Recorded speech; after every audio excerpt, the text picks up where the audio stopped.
তোমাকে তো আমি এতদিনে আমার এলাকাতে দেখিনি।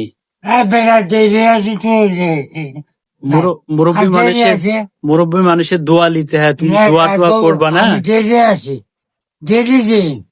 আমার এই চাচা মুরব্বী মানুষ আমাদের গ্রামের, খুব ভালো মনের মানুষ, সবাইকে দোয়া করে মাথা হাত দিয়ে, কিন্তু একটু সমস্যা আছে, দাদা মাঝে মধ্যে গালি দেয়। করবো 100 বার করবো, অবশ্যই। নামাজ পড়বো, নামাজ পড়ে তোর দিয়ে দোয়া করবো। আচ্ছা, করবো আমি উনি বলছেন আমার জন্য দোয়া করবেন। তো আসলে ওনার সবকিছু ঠিক আছে, কিন্তু মাঝে মধ্যে একটু গালি দেয়। গালি দেওয়ার কারণটা হলো যে ছেলেপেলেরা খুব জ্বালায়, প্রচুর জ্বালায়। শেষ পর্যন্ত কি অবস্থা?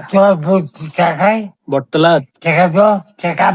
টাকা সমস্যা নাই, টাকা তো এখন গিয়ে যাবো নাকি? ওদিকে খাওয়া দাওয়া করেছো সকালে? খাওয়া দাওয়া করেছি, ওই বাড়ানো ও, যাবো যাবো বলে।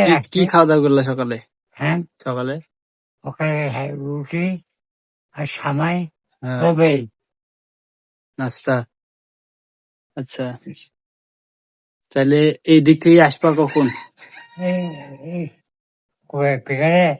না, বটতলা থেকে। এই যে খাবো চা বুঝে। আচ্ছা ঠিক আছে, তাহলে আসো, আবার দেখা হবে নি। ঠিক আছে, আল্লাহ হাফেজ।